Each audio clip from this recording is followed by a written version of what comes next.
pemegang saham dominan itu bisa menentukan kebijakan editorial kami. Tidak, Aceh itu berbeda betul dengan Jakarta, ya.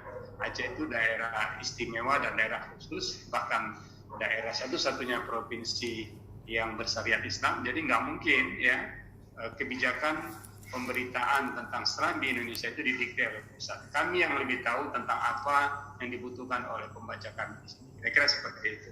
Ya. Nah, jadi banyak. Jadi ada contoh di mana media independensinya dipertanyakan, tetapi ada media yang kredibel, terpercaya, dan kemudian independensinya itu betul-betul bisa dipertahankan dan diwujudkan dan dipertahankan. Kira-kira itu Mas Gerkan. Pertanyaan ketiga, ya maunya saya, media-media yang lain juga seperti itu. Nah, misalnya pemilik modal atau pemilik perusahaan terlalu dominan visi politiknya membawa media itu ke arah politik yang dia mau, ya katakanlah dia bukan partai, tetapi dia bagian dari sistem birokrasi, ya harusnya kita sebagai wartawan punya pilihan untuk keluar saja dari media itu. Ya. Ada media lain yang mungkin masih independen, ya disitulah sedianya kita bertahan dan berkiprah untuk menjalankan idealisme pers kita.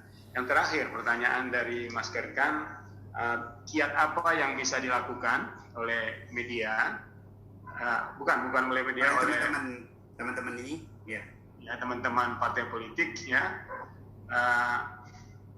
Pertama kali begini, media itu sebetulnya butuh orang lain, ya, butuh orang lain. Di antara orang lain, di antara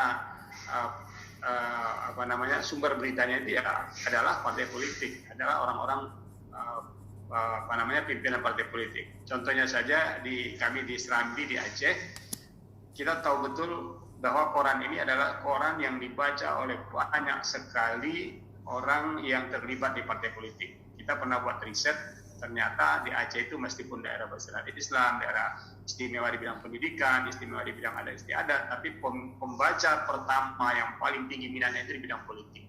Ya, itulah sebab kenapa di Serambi Indonesia tempat saya bekerja itu sampai 2 halaman politiknya, khusus politik. Kemudian orang kita juga paling hobi, paling suka baca berita olahraga. Itulah sebab kenapa di koran saya itu ada 4 halaman olahraga. Kemudian di Aceh juga ada berita, ada orang yang suka sekali dengan berita crime. Crime itu menempati peringkat ketiga di Aceh, sehingga terpaksa koran saya itu dibelah 2. Satu koran untuk kelas menengah ke atas yang nggak hobi-hobi, nggak suka banget melihat berita crime. Satu lagi dibuat koran baru namanya Prohaba. Prohaba itu seperti lampu merah kalau di pos kota, yang intinya adalah berita-berita crime yang terjadi. Nah, ini koran kita itu berhidup dan berkembang atas kajian ilmiah. Artinya kita membuat polling, kita membuat riset masyarakat kita maunya apa. Nah, ternyata orang Aceh itu politik hobi nomor satunya, kira-kira seperti itu. Nah, jadi oleh karenanya kita meminta kepada para kader politik itu untuk memanfaatkan peluang yang ada. Misalnya gini, dengan mengajukan, ini pertanyaan yang saya ajukan kepada para pimpinan partai atau kader-kader partai yang nantinya itu bisa menjadi program atau aktivitas atau kiprah yang bisa dijalankan. Misalnya, kalau Anda berkiprah di sebuah partai, nilai apa yang Anda ingin lekatkan pada partai Anda saat ini? Ya, nilai apa? Ya kan? Apakah nilai pembaruan atau nilai ekonomi, misalnya demokrasi dan segala macam, itu terserah. Yang kemudian Anda ingin dikenal karena hal apa di partai Anda? Ya, orang bisa punya pilihan-pilihan tertentu di partainya. Contohnya di Aceh itu ada orang-orang partai yang ternyata dia komedian pelawak, dan ternyata berkali-kali terpilih. Ada juga orang partai seperti misalnya Pak Nasir Jamil, ya udah 4 kali terpilih di DPR RI, ya karena dia itu adalah orang bekas wartawan, bekas teman saya wartawan Serambi, yang dia ngomongnya bagus, vokal, terus kemudian dia selalu dekat dengan konstituennya, setiap tahun meluncurkan buku, dia selalu ada pertanggungjawaban kepada publik, konstituennya di Aceh dengan menghasilkan buku setiap tahun. 5 tahun dia bertahan di DPR, 5 buah buku. tahun depan, periode yang lain, yang berikutnya dia terpilih, dia buat buku lagi. Dan buku itu selalu dicetak banyak, dibagikan kepada masyarakat melalui bedah buku. Jadi event-event seperti bedah buku itu adalah event di mana pertanggungjawaban publik dilakukan oleh orang yang terpilih. Yang berikutnya, apa yang membuat kiprah partai Anda itu unik? Kalau partai A dengan partai B sama-sama saja, dengan partai C dan D itu nggak ada yang membuat orang kenapa harus milih A kalau ternyata B juga sama dengan A. Kenapa harus memilih C kalau C juga sama dengan A. Jadi untuk berkiprah di partai kita harus membuat aspek namanya diferensial. Kalau nggak ada sesuatu yang beda, nggak ada sesuatu yang membuat Anda berbeda dengan yang lain, nggak ada diferensial, itu jangan harap Anda akan dipilih. Orang akan memilih partai yang mapan, yang udah panjang usianya, sudah mampu menghadapi berbagai tantangan daripada partai baru yang barangkali nggak ada beda dengan partai terdahulu. Berikutnya, apa yang ingin Anda tawarkan melalui produk tersebut yang tidak dimiliki oleh partai lain, ya. Misalnya partai Anda punya kekhasan tersendiri dan Anda bisa gunakan media untuk mempublikasikannya. Nah, di media itu ada publikasi berbayar, ada publikasi yang gratis, ya. Saya ulang lagi. Nah, teman saya yang namanya Nasir Jamil tadi itu dari partai PKS, ya, udah 4 kali terpilih.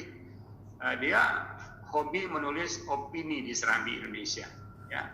Dia terus kemudian tampil hampir selalu menjadi media darling dalam acara-acara Najwa, dia selalu diundang gitu.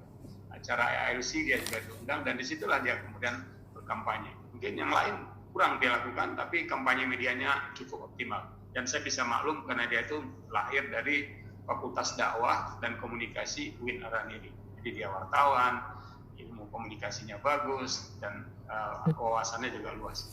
Yang berikutnya kira-kira kepada siapa partai yang lahir belakangan ini yang kita sebut sebagai partai untuk zaman now itu hendak ditujukan.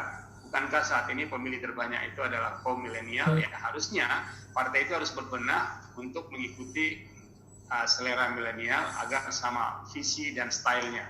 Berikutnya terakhir, sudahkah partai di daerah Anda itu menjadi parpol yang menarik sesuai idaman anak-anak zaman sekarang atau kaum milenial? Kalau enggak, itu tidak akan bertambah pemilih baru. Terus kemudian, apa keuntungan yang akan didapat konstituen saat memilih partai Anda? Itu harus jelas. Dari awal itu harus jelas, ya. Kira-kira kalau saya pilih partai A, ya sebagai konstituen saya akan dapat ini. Bukan dalam artian transaksional, tapi paling tidak ada manfaat sosial, ada manfaat ekonomi, ada manfaat politik dan demokrasi yang kita dapatkan dari seorang calon, entah itu calon legislatif dan eksekutif. Terakhir sekali, teruslah menggali pertanyaan hingga menemukan jawaban yang Anda cari dalam rangka memenangkan kontestasi politik, apakah itu sebagai wakil rakyat atau juga sebagai pimpinan di tingkat kabupaten kota, di tingkat provinsi, bahkan suatu saat bisa menjadi presiden. Saya kira itu. Terima kasih.